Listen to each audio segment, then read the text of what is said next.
Good day, sir. Good day, classmate. So, we are the group one, and we are about to tackle psychoanalytic therapy. But before that, we would like to introduce ourselves. I am Rachel. And I am Princess Abisamis. I'm joined E. Abueva. And I am Apura Marian Rosie. So, we are the group one. To begin with, may I ask Joanna Weba to read us the objectives and to give us the overview and introduction of psychoanalytic therapy.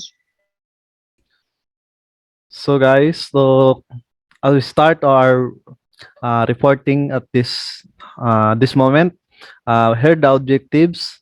At the end of this lesson, the student should be able to one, understand the fundamental concept and goals of psychoanalytic therapy. Two, be familiar with the therapeutic process and procedures in psychoanalytic therapy. And three, and know its limitation and critics. Here the table of contents and our motivational activity. So at we begin, first we offer this quotes for you guys. Unexpressed emotion will never die.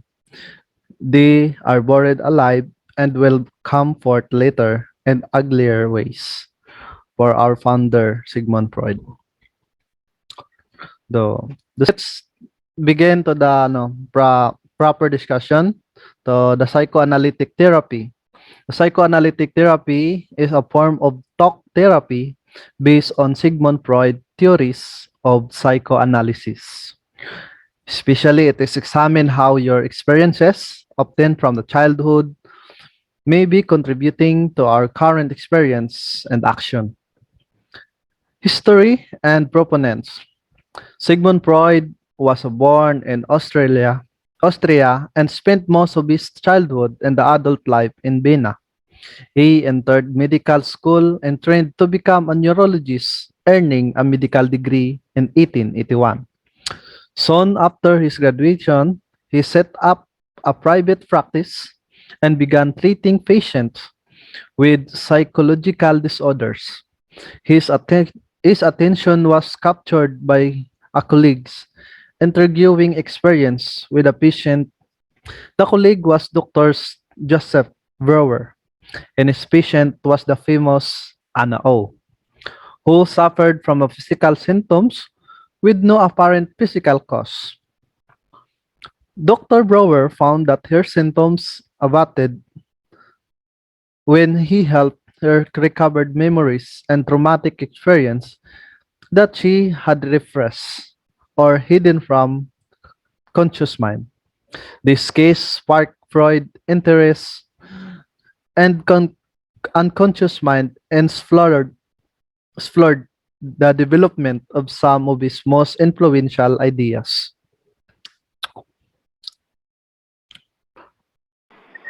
The fundamental concepts and goal. The view of human mind. The Freudian view of human nature is basically deterministic.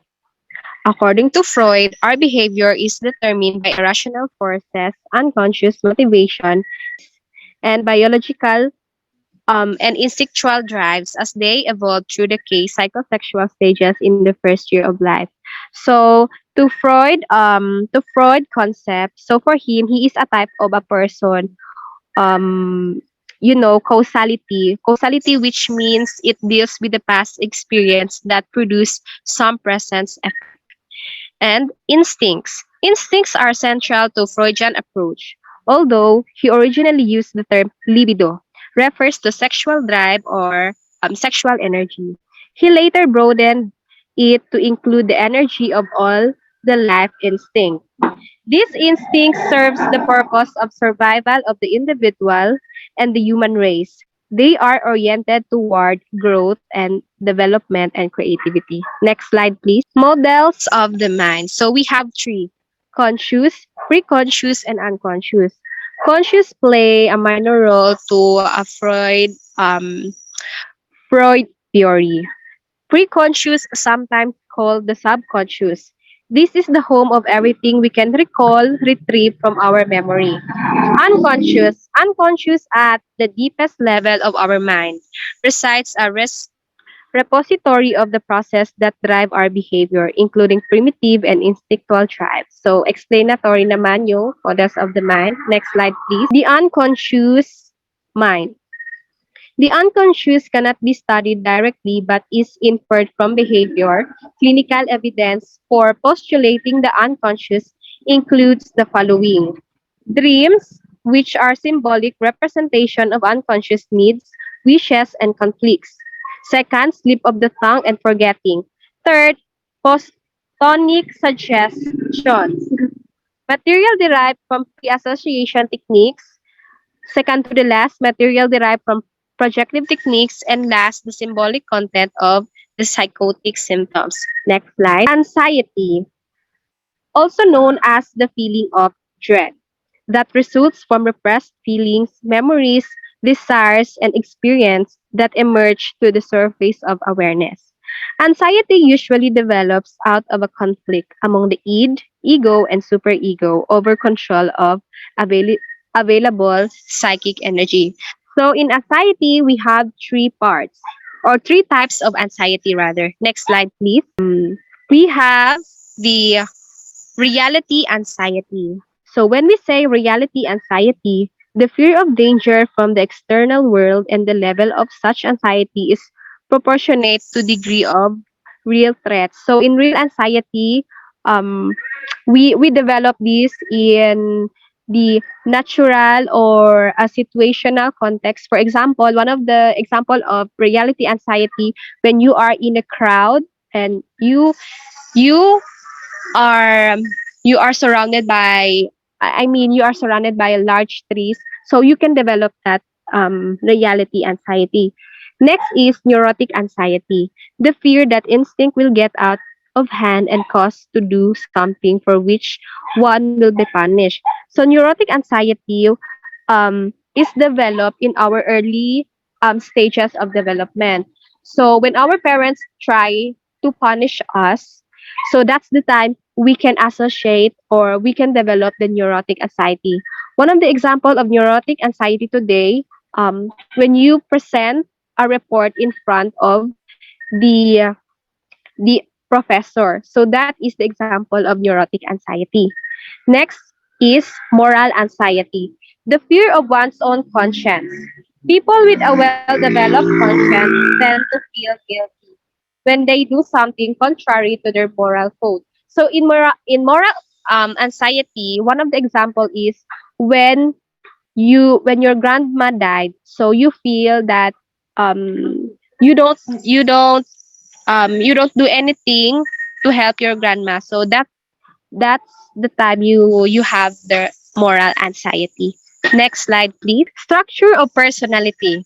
In his famous psychoanalytic theory, Freud states that personality is composed of three elements known as the id, the ego, and the superego. These elements work together to create complex human behavior. Next, so we have the id, the original system of the personality, ruled by the pleasure principle, which aim to reduce tension and avoiding pain. So the id is really all the untamed drives of impulses that might be linked to biological component. So id is our pleasure principle. So um sino ba yung type ng tao na mas nakaka-develop ng um id? So we have the children kasi nga yung focus nila is pleasure lang, pleasure. So yung mga bata, infants. So second is ego, has contact with the external world of reality. So this is the only um provinces of the mind that has contact to the outside world. So, or the reality principle, it is the executive that governs, control, and regulates the personality. So, ego attempts to organize and mediate between id and the reality of dangers posed by the id's impulses. And last, superego. The judicial branch of personality. It includes a person's moral code, the main concerns being whether an action is good or bad, right or wrong. Next slide. Defense mechanism. Freud believed that these three parts of the mind are in constant conflict because each part has a different primary goal. Sometimes, when the conflict is too much for a person to handle, his or her ego may engage in the one or many defense mechanism to protect the individual. So here are the defense mechanism that is um, Freud proposed. So first is repression. The ego pushes disturbing or threatening thoughts out of one's consciousness. So repression is we try to forget bad memories that we have, so that this defense mechanism is used to pushes our disturbing or threatening thoughts in our of out of one's consciousness. Denial. The ego blocks upsetting or overwhelming experiences from awareness, causing the individual to refuse to acknowledge or believe that is happening. So for example, um when a person smokes, no, um he or she will deny that um smokes is bad for his or her health. So, i-deny niya yun kahit alam niya na yun yung mangyayari sa kanya. Projection. The ego attempts to solve discomfort by attributing the individual's unacceptable thoughts, feelings, and motives to other persons. So, for example, when you tease someone that she like that guy, but in fact, you yourself like that person. You try to project your unacceptable feelings to that person. And next displacement, I will give it to Princess Abisamis. So, for displacement, the individual satisfies an impulse by acting on a substitute object or or person in a socially unacceptable way. For example, when you are feeling intimidated to your classmates or to your teacher, then going after the class or after school, you project these feelings or you displace these feelings to your or that intimidation to your siblings, like fighting for or you engage in a siblings fight, and or you're acting like a bad person in front of your parents. So, for regression, as a defense mechanism, the individual moves backward in development in order to cope with stress. And in this defense mechanism is that when you are feeling stressed, then you regress into, like, for example, you are 20 years old but you regress into like 15 years old, you acting like 15 years old and not on your own age. So next is the sublimation. This defense mechanism involves satisfying an impulse by acting as substitute but in a socially acceptable way. um, for example, in participation in sports and athlete competition can sometimes be examples of sublimation in action. Rather than acting on an acceptable urges to fight with others, you play competitive sports in order to dominate and win, to order to eliminate that feeling. Next.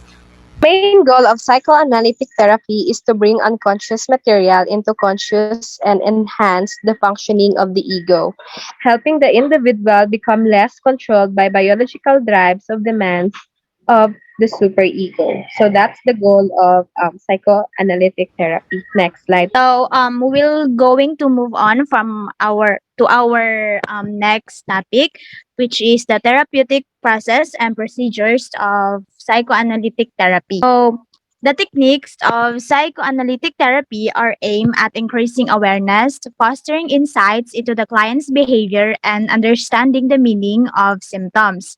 The therapy proceeds from client's talk to catharsis or expression of emotion to insights to working through unconscious material. This work is done to attain the goals of intellectual and emotional understanding and re-education, which it is hoped will lead to personality change.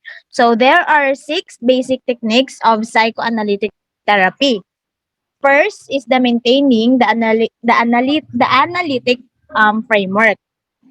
Next slide, please. So, maintaining the analytic framework is refers to a whole range of procedural and stylistic factors such as the analyst's relative anonymity, maintaining neutrality and objectivity, the regularity and consistency of meetings, starting and ending the session on time, clarity on fees, and basic boundary issues such as the avoidance of advice, giving, or imposition of the therapist's values. So in here, just like for the student, kita just like sa aton as a student, may ara kita sang class schedule nga gina-follow for us to be guided and organized. So sa mga psychotherapists, they also maintain a framework that will provide them proper guidance and plans course for achieving the goals of the therapy. So next is the free association. So in free association, clients are encouraged to say whatever comes to mind, regardless of painful, silly, trivial, illogical, or irrelevant it may seem. So in free association is one of the basic tools used to open the doors to unconscious wishes, fantasies, conflicts, and motivation. So the procedure of free association. So during these techniques, the therapist's task is to identify the repressed material that is locked in the unconscious of a client. The sequence of associations guides the therapist in understanding the connection clients make among events. So in here, the therapist pays sharp attention to the individual's free association, listening for hidden meanings and slip of the tongue, commonly known as the Freudian slips. The therapist also notes any interruptions in free association that could signal the emergence of repressed, anxiety arousing material. So, in free association, in by identifying and interpreting unconscious material, the therapist helps the individual achieve deeper insights. So next, the third one is the interpretation. Interpretation consists of the analyst point out, explaining, and even teaching the client the meaning of behavior that is manifested in dreams, free association, resistances, defenses, and the therapeutic relationship itself. So the function of interpretation are to enable the ego to assimilate new material and to speed up the process of uncovering further unconscious material. So in its procedure, it is grounded in the therapist's assessment of the client's personality and of the factors in the client's past that contributed to his or her difficulties. So it is believed that interpretation are provided in a collaborative manner. So dapat meron sang strong connection or the rapport is well established by the therapist and the clients. So it is believed that the functions of interpretations are to enable the ego to assimilate new material and to speed up the process of uncovering further unconscious material. So next is the dream analysis. Freud theorized that dreams reflect unconscious wishes and urges. He often referred dream as the royal road to the unconscious. Dream analysis is an important procedure for uncovering unconscious material and giving the client insight into some areas of unresolved problem. So, in its procedure, the therapist may ask clients to free associate to some aspect of the manifest content of a dream for the purpose of uncovering the latent meanings. So, the person in therapy is asked to report their dreams, saying whatever comes to mind as they do. The therapist may then help them look beyond the obvious meaning of the dream, which is we call the manifest content, to the hidden and symbolic meanings, which is the latent content, to reveal unconscious thoughts and intention. So dreams has two levels of content. First is the latent content, or basically it is hidden, and it is hidden where our unconscious motives and wishes and fears are stored. And the manifest content is yung dreams na nakikita natin mismo sa ating sa kapag nagdi-dream tayo ng so ang manifest content is ito yung mga less threatening na happenings na nakikita natin sa ating dream. Our second to the last, the analysis of resistance. So analysis of resistance is a concept fundamental to the practice of psychoanalysis is anything that works against the progress of therapy and prevent the client from producing previously unconscious material. So for Freud, he viewed resistance as an unconscious dynamic that people use to defend against the intolerable anxiety and pain that would arise if they were to become aware of their repressed impulses and feelings. So, ang analysis of resistance is parang the client defend or repress some of her or his memories kasi nagko-cause ito ng anxiety sa kanya. So during this, although this resistance can obstruct the therapeutic process, it can also provide valuable insight into conflicts, particularly troubling to the person in therapy. So for our last is the analysis of transference. The transference occurs when clients project their feelings about another person onto psychoanalysts. They will then interact with them as if they were that other person. So, in its procedure, the therapist function as a blank screen, allowing individuals to transfer unconscious feeling that may have been directed toward a significant person in their past, like a parent, onto the analyst. The analyst does not try to prevent transference from occurring but can interpret the meaning of these reactions to help the individual become more aware of how past relationship could influence how they function in the present. So that are the six basic techniques of psychoanalytic therapy: the maintaining the analytic framework, pre-association, interpretation, dream analysis, analysis of resistance, and transference analysis. For the next topic is about the therapeutic process. First is the therapist's function and role. In classical psychoanalysis, analysis typically assume an anonymous stance, which is sometimes called the blank screen approach. They engage in a very little self-disclosure and maintain a sense of neutrality to foster a transference relationship in which their clients will make projection into them. Um, the black screen approach is that when the clients little know about the therapist, they can easily project onto the client therapist and the experience that they had, or they can share easily the experience that they had before. So next is one of the central function of the analysis is to help clients acquire the freedom to love, to work, and to play. Other functions include assisting clients in achieving self-awareness, honesty, and more effective personal relationship, in dealing with anxiety in a realistic way, and in gaining control over impulsive and irrational behavior.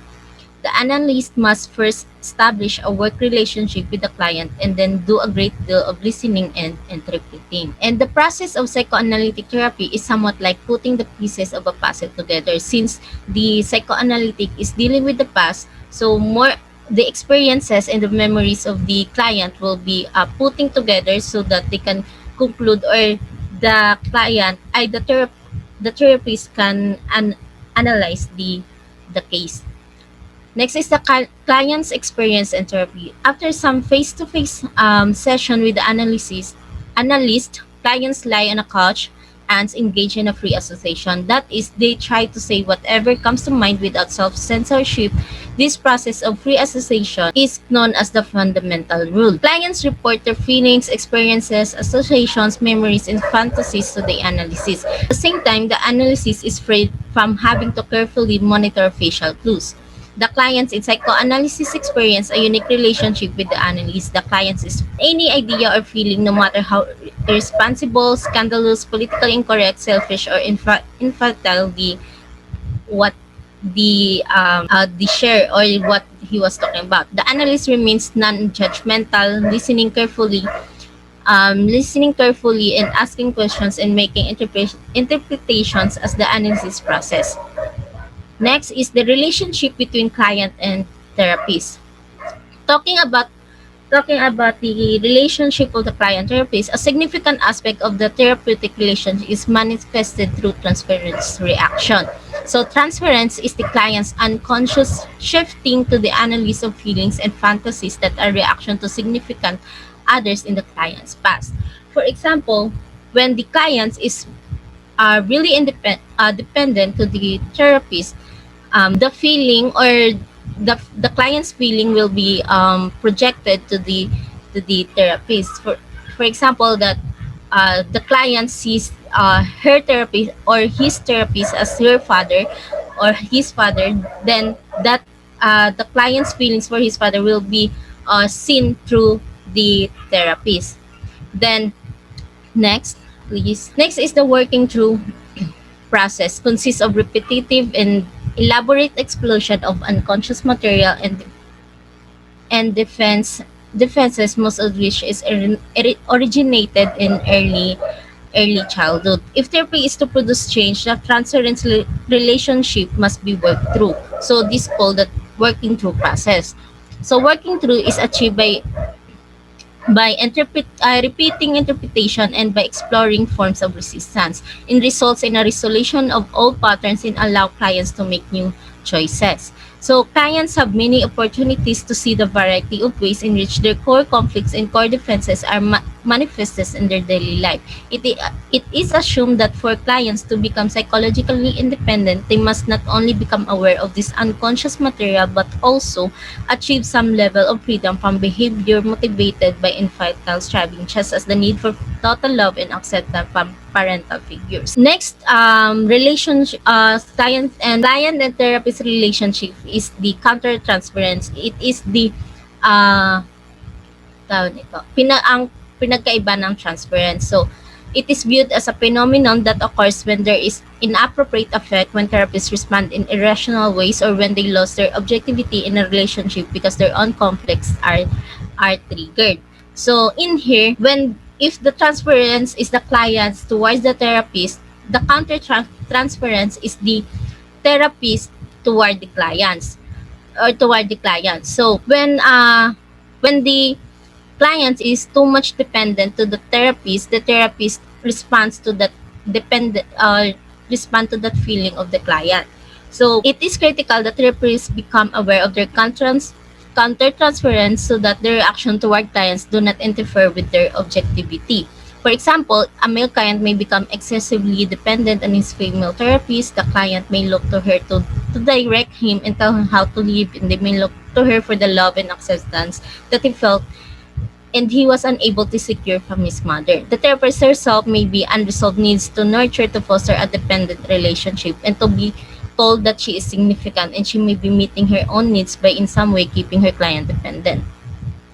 Unless she is aware of her own needs as well as her dynamic, it is very likely that her dynamics will interfere with the progress of therapy. So it is important that that the the client or the therapist knows her needs or knows her vulnerability so that it can the counter transference will be ng maiiwasan.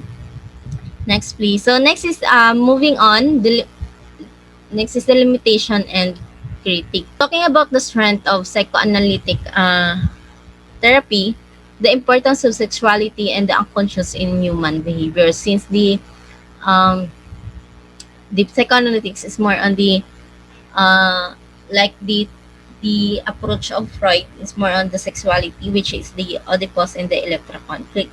From a feminist perspective, a number of Freudian concepts, especially the Oedipus and Electra complexes, in her view of feminist counseling and therapy, also ends in 1993 also notes that the objections relation approach has been criticized for its emphasis on the role of the mother-child relationship in determining later interpersonal functioning.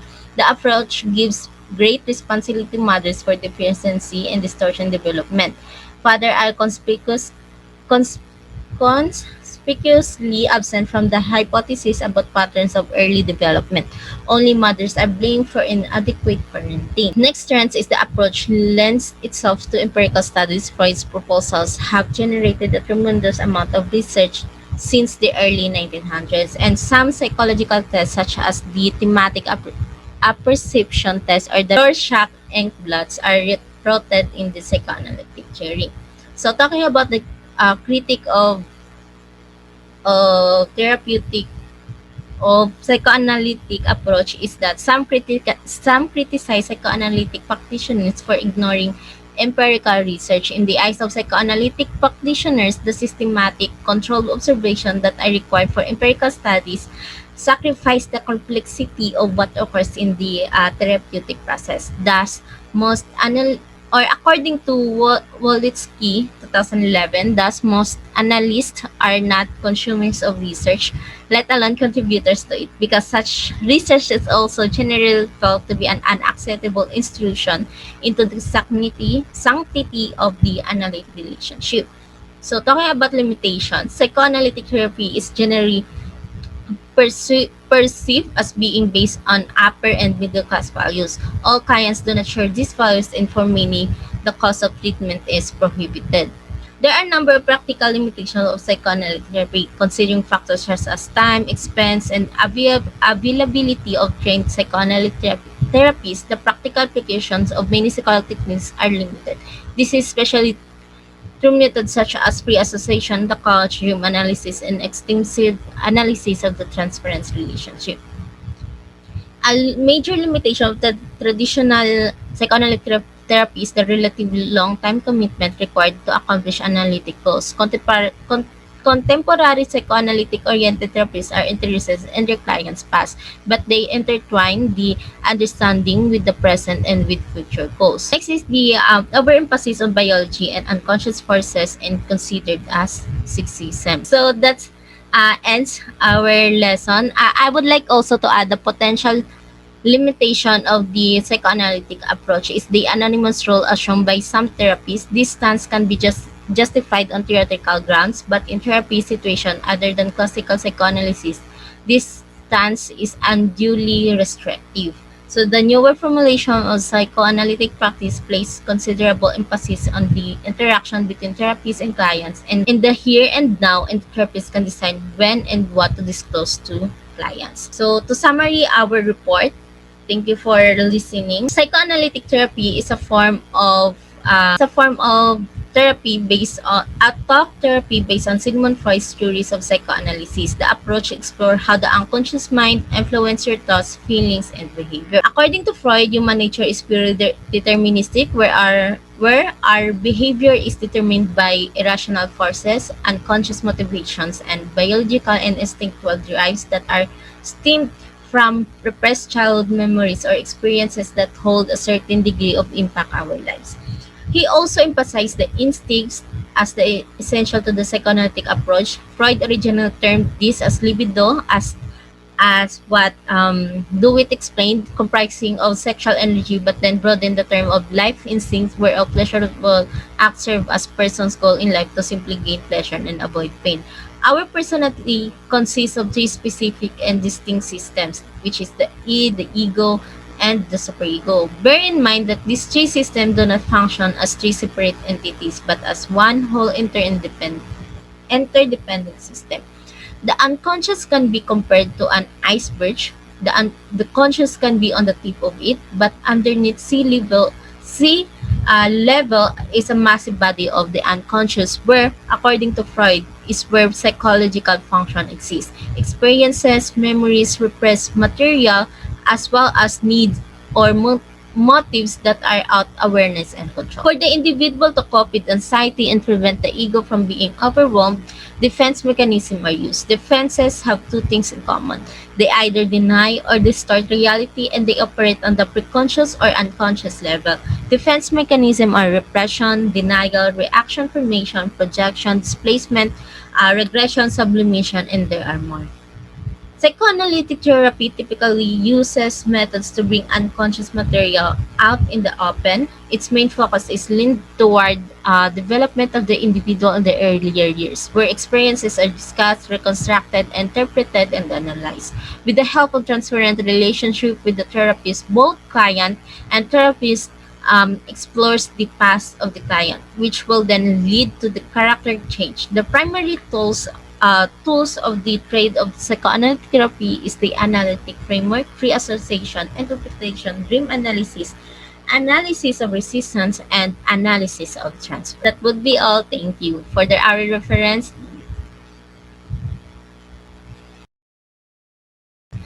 okay na po. Thank you again. Please prepare for the quiz.